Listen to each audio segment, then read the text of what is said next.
비록 휴거가 일어나는 정확한 그 날과 시간은 아무도 모르지만 그 때와 시기에 관해서는 예측할 수 있기 때문에 미리 대비할 수는 있습니다. 장차 대환란 기간에 세계 역사 전면에 등장할 적그리스도는 한 사람입니다. 또한 적그리스도는 데살로니가후서 2장 3절에서 멸망의 아들로 불리게 되는데 그의 이름 자체가 멸망이기 때문입니다. 한편 성경에는 멸망의 아들이라 불리는 또 한 사람이 등장합니다.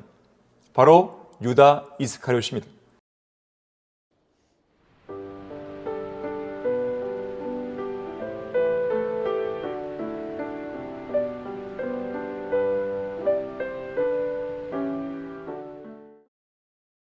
안녕하십니까?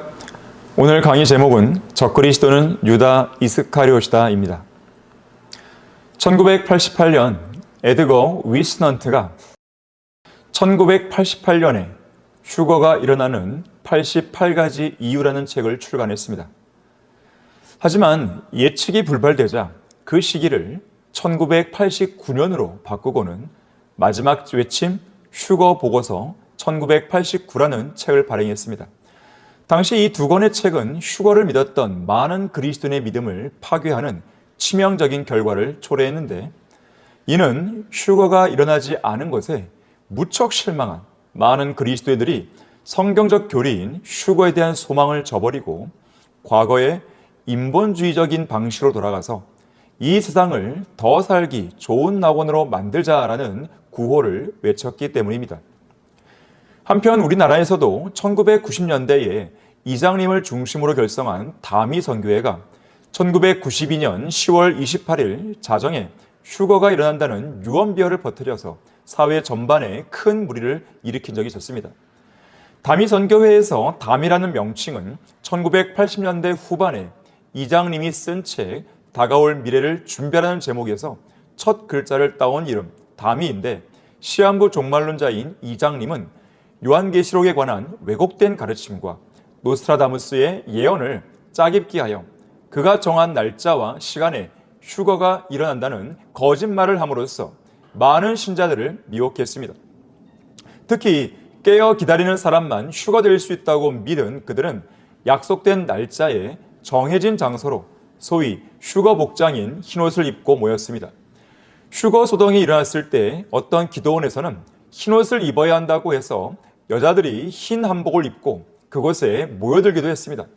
그 광경을 지켜본 주위 사람들이 하얀 소복을 입고 기도원으로 들어가는 여인들의 행렬을 보았을 때 얼마나 무서웠겠습니까? 또한 휴거되기 위해서는 반드시 그 약속된 장소에 있어야 했는데 당시 그 장소는 서울 한 곳에만 있지 않았고 우리나라 전국 주요 몇 곳에 있었으며 특히 마포구 성산동에는 1천여 명이 모이기도 했습니다. 그런 가운데 이장님은 돈을 가져올 것을 요구했으니 그에게 속은 이들은 부동산을 팔고 전세금을 뺐으며 그것도 모자라 퇴직금까지 다 갖다 바치는 일도 있었습니다.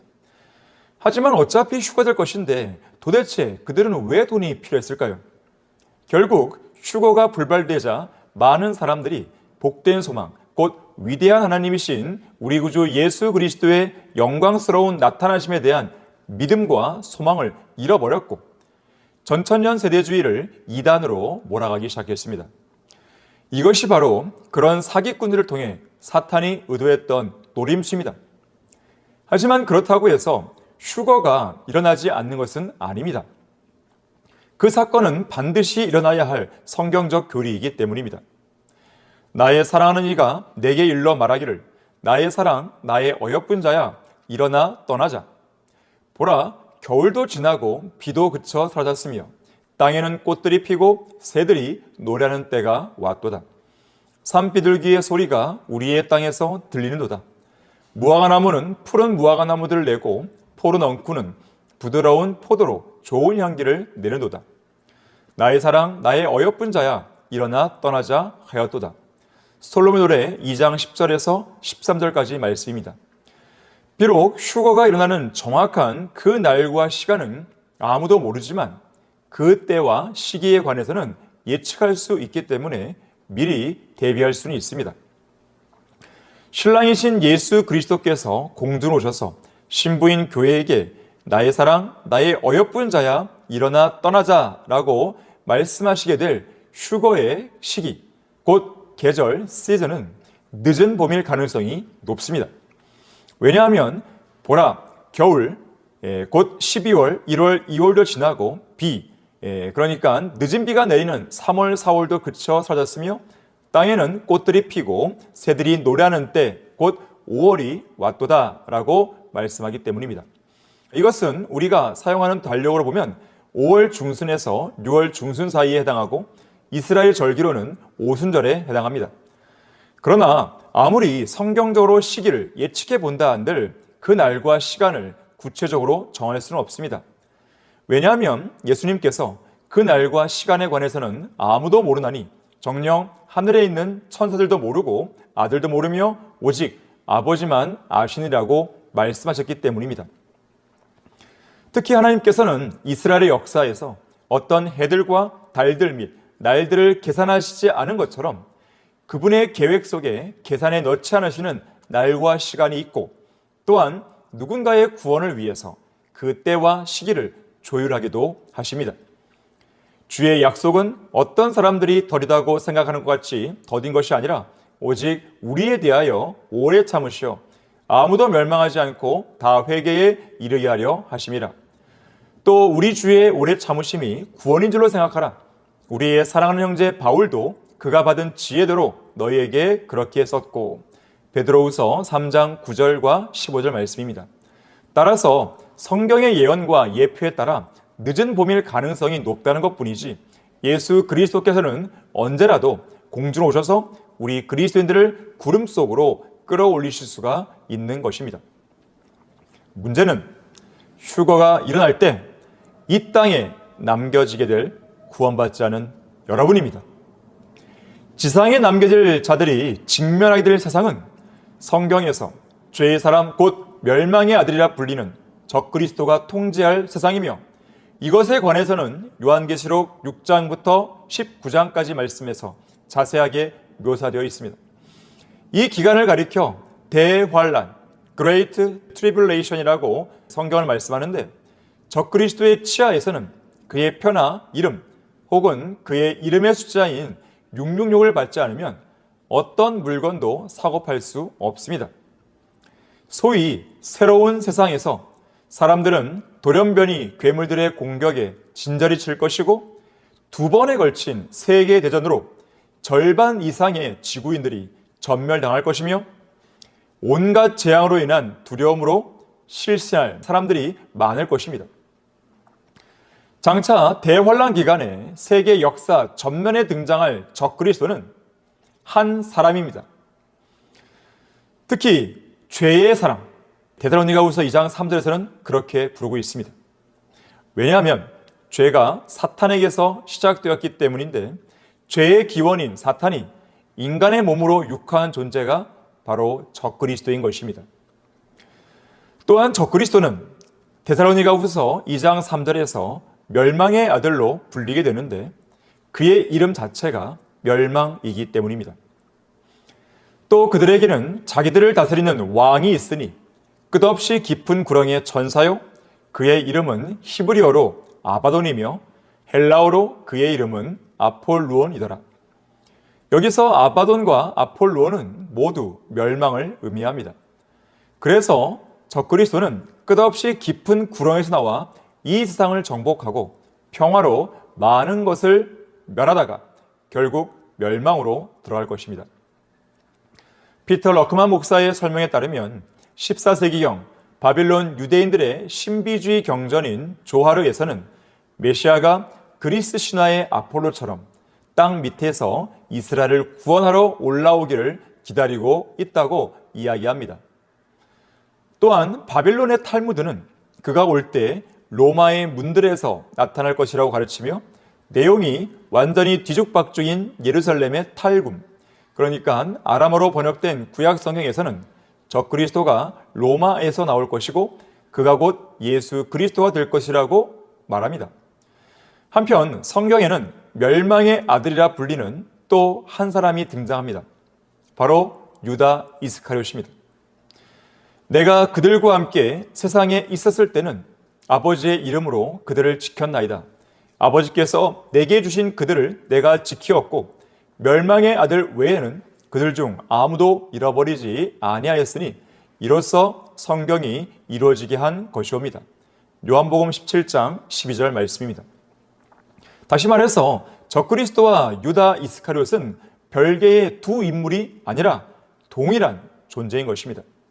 초림 당시에 3년 6개월 동안 다른 11명의 제자들과 함께 계수되어 사역의 한 부분을 담당했다가 주를 배반한 유다 이스카리ot은 주께서 정죄받은 것을 보고 스스로 후회하여 은 30개를 선임 제사장들과 장로들에게 되돌려 주던 중 그들이 받기를 거절하자 그 은전들을 성전에 내던지고 나가서 목매어 죽었습니다. 그리고 그때 일어난 지진으로 인해서 곤두박이로 떨어져서 몸의 중간이 터져 그의 모든 창자가 쏟아져 나왔습니다. 자, 여기서 중요한 점은 유다 이스카리ot이 자살해서 죽었을 때 성경은 그가 지옥에 갔다고 말씀하지 않는다는 사실입니다. 이 사역과 사도의 직분의 한 부분을 담당케 하소서. 유다는 범죄함으로 이로부터 떨어져 그 자신의 거처로 갔나이다. 다시 말해서 자신의 거처로 간 것입니다. 이 거처는 바로 끝없이 깊은 구렁입니다.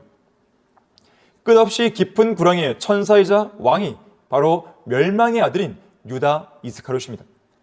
말하자면 이 멸망의 아들은 초림 당시에 이 끝없이 깊은 구렁에서 나와서 인간의 모습을 하고 3년 6개월, 곧 42개월, 날수로 본다면 1260일 동안 예수 그리스도와 함께 지냈다가 자살해서 죽은 이후에는 자기가 나왔던 그곳, 곧 자기의 본래 거처로 들어갔습니다. 이후 대환란 때는 그가 적그리스도가 되어서 다시 지상으로 올라올 것이고 7년의 환란 기간 중에 후 3년 반인 42개월, 곧 1260일 동안 두드러지게 활동하다가 다시 멸망으로 들어갈 것입니다. 내가 본 그 짐승, 곧 적그리스도는 전에 있었다가 지금은 없고 앞으로 끝없이 깊은 구렁으로부터 나와서 멸망으로 들어갈 자라. 또 땅 위의 사는 자들, 곧 세상의 기초가 놓인 이래로 생명의 책에 그 이름이 기록되어 있는 자들이 전에 있었다가 지금은 없고 그러나 있는 그 짐승을 보고 놀랄 것이라. 자, 여기서 전에는 있었으나 지금은 없는 그 짐승은 초림 당시, 곧 전에는 바로 그걸 말하는 것인데요. 초림 당시에는 있었다가 유다 이스카리ot이 있었던 것이죠. 그리고 사도 요한이 요한계시록 기록 당시 지금은 없는 것입니다. 앞으로 곧 대환란 기간에 끝없이 깊은 구렁에서 나와서 전 세계를 지배할 것인데 바로 그가 적그리스도가 되는 것입니다. 하지만 종국에는 예수 그리스도의 재림 때 멸망으로 들어갈 것입니다. 그러나 그 짐승, 곧 적그리스도가 잡히고 짐승 앞에서 기적들을 행하던 거짓 선지자도 그와 함께 잡혔으니 그는 짐승과 더불어 그 짐승의 표를 받은 자들과 그의 형상에 경배한 자들을 속이던 자라. 이 둘이 유황으로 불타오르는 불못의 산채로 던져지더라. 그리고 나서 그 악한 자가 나타나리니 주께서 그를 자기 입에서 나오는 영으로 소멸하시고 그의 찬란한 오심으로 제거하시리라. 또 그는 그의 입의 막대기로 세상을 치고 자기 입술의 호흡으로 악한 자를 죽일 것이라. 하나님의 입에서 나오는 말씀은 칼입니다. 그리고 이 칼은 불을 내뿜는 칼입니다. 주 하나님께서는 그분의 입에서 나오는 이 강력한 무기로 적그리스도를 제거하실 것입니다. 그분의 입에서 나오는 말씀의 칼로 아마겟돈에서 적그리스도와 함께 2억의 군대를 멸하시는 것입니다. 이 영상을 보고 있는 여러분은 휴거되지 못하고 이 땅에 남아있다가 대환란으로 들어가서 적그리스도와 함께 멸망당하지 않기를 바랍니다. 그렇게 멸망당하지 않기 위해서는 지금 당장 예수 그리스도를 믿고 구원받아야 합니다. 여러분이 하나님 앞에서 정직하게 자기 자신이 죄인임을 시인하고 그 죄를 제거하고 용서하기 위해서 십자가 위에서 피를 흘려 죽으시고 다시 살아나신 예수 그리스도를 자신의 구주로 믿고 영접하면 구원받을 수 있는 것입니다. 내가 내 입으로 주 예수를 시인하고 또 하나님께서 그를 죽은 자들로부터 살리신 것을 내 마음에 믿으면 구원을 받으리라. 이는 사람이 마음으로 믿어 의에 이르고 입으로 고백하여 구원에 이르기 때문이라. 바로 이 말씀대로 믿고 영접해서 구원받는 여러분 모두가 되기를 바라겠습니다. 감사합니다. 하나님께서는 한 가지 성경만을 쓰셨다. 그리고 지키셨다. 하나님께서 지키신 그 성경이 지금 성경대로 믿는 사람들의 손에 들려 있다. 당신의 두 손엔 그 성경이 있는가? 하나님을 바르게 믿고 그분의 뜻대로 섬기기 원하는 사람은 변개된 성경을 버리고 올바른 성경으로 돌아가야 합니다. 영감으로 기록하시고 섭리로 보존된 유일한 우리말 성경. 삭제, 첨가, 변개가 없는 우리말로 된 유일한 성경. 한글 킹제임스 성경. 그리스도인은 한글 킹제임스 성경을